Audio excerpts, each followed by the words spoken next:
Well, good morning, friends, and welcome to our Thursday devotional time. We've been using this little devotional book called Disciplines. It's published by the Upper Room. Each week carries a different theme, and this week's theme is Remembering and Pondering, Then and Now. Today's passage is from the first book of the Bible, Genesis, in chapter 25, verses 19 through 34. It's the story of the conflict between Esau and Jacob, the twin boys. I'll be reading it from the New Living Translation. This is the account of the family of Isaac, the son of Abraham. When Isaac was 40 years old, he married Rebekah, the son of Bethuel, the Aramean, and from Padan Aram, and the sister of Laban, the Aramean. Isaac pleaded with the Lord on behalf of his wife, because she was unable to have children. The Lord answered Isaac's prayer, and Rebekah became pregnant with twins. But the two children struggled with each other in the womb. So she went to ask the Lord about it. "Why is this happening to me?" she asked. And the Lord told her, "The sons in your womb will become two nations. From the very beginning, the two nations will be rivals. One nation will be stronger than the other, and your older son will serve your younger son." And when the time came to give birth, Rebekah discovered that she indeed did have twins. The first one was very red at birth and covered with thick hair like a fur coat. So they named him Esau, which means hairy. And then the other twin was born with his hand grasping Esau's heel. So they named him Jacob, which means he grasps, or deceiver. Isaac was 60 years old when the twins were born. Now, in this passage of Scripture, we hear about a family relationship that was in many ways, well, we would say dysfunctional. They were broken, and the result was not pretty.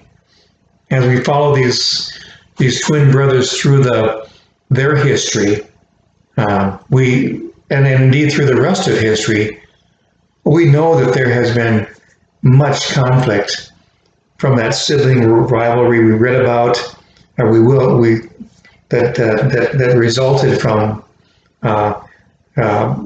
their deception and the foolishly giving up the birthright, to the story of two nations, Israel and Edom, who have been at war really ever since. Now, we know it's very important to work on relationships so we can be healthier in our families and friendships, in all our relationships, that we should love and include everyone. We know that, don't we? But I'll take a little different route from what the author took, who wrote this devotion. The main theme is not, I believe, inclusion. Inclusiveness, of course, is very good, but that's not the predominant theme of this and many other scriptures that mention favoritism and birthright. No. So many people read these passages. God loved Jacob and hated Esau. God loved Israel and hated the Edomites. And they wonder, what on earth is going on here? Why does it say that God loved one person or one group and hated the other? And then many people get the idea that God changed from the Old Testament to the New Testament, that somehow God was vengeful in the Old Testament and hateful, but full of grace and love in the New Testament, that God was exclusive in the Old Testament, and in the person of Jesus Christ was inclusive in his love. Well, these are false dichotomies.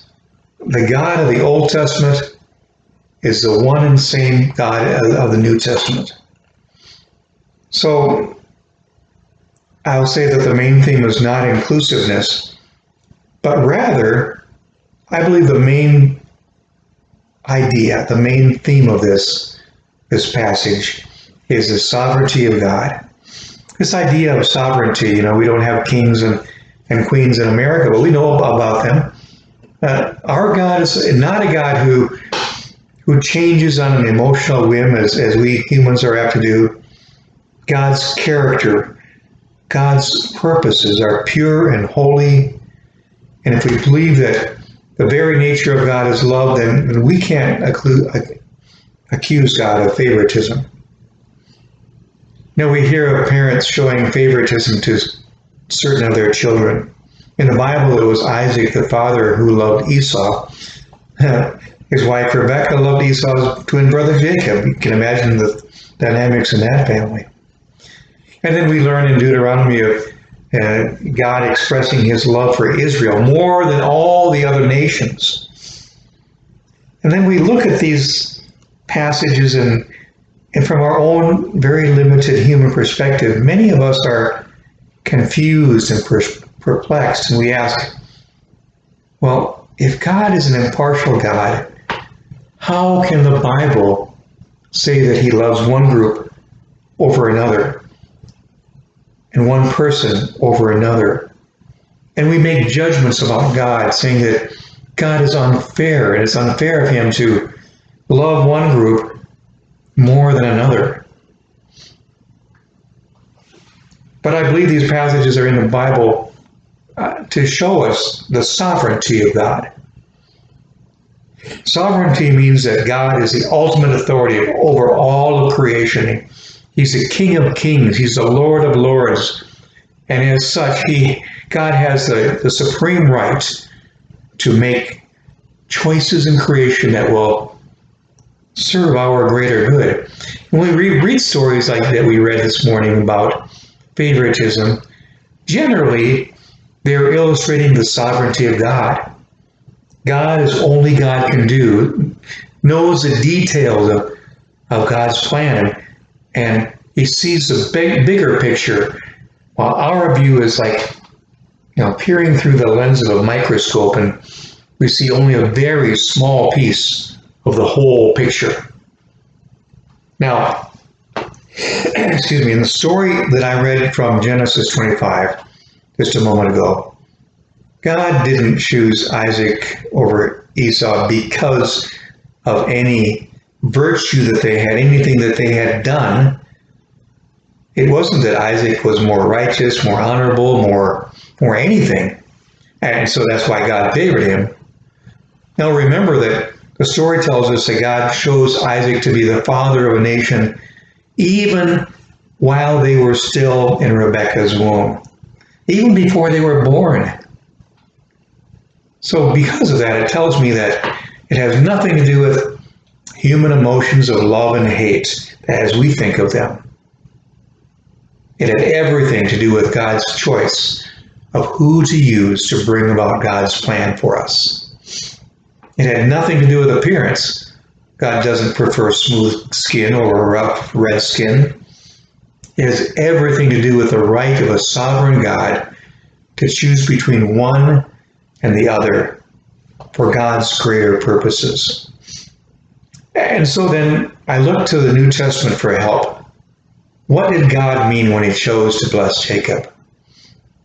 I believe God was establishing a truth, and that is God's ways are not our ways. God's plans are not our plans. God chooses what God will choose, and so often it's not what I would have chosen at all.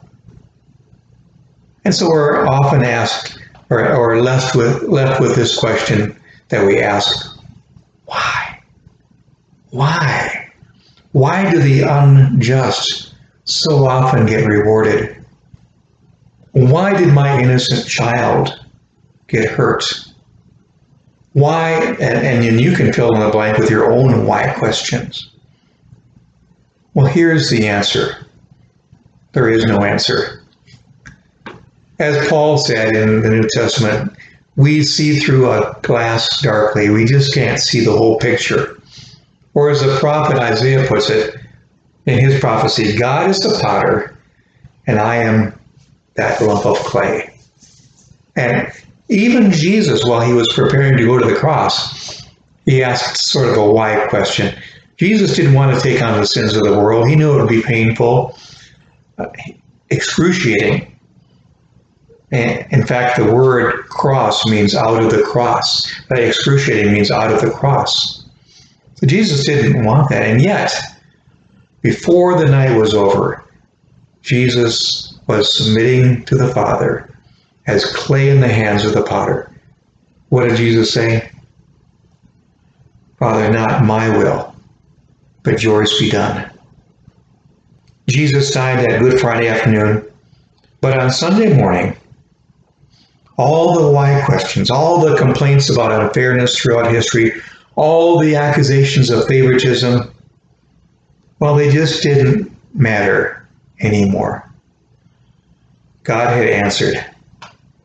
Why? Because I love you. I love you this much.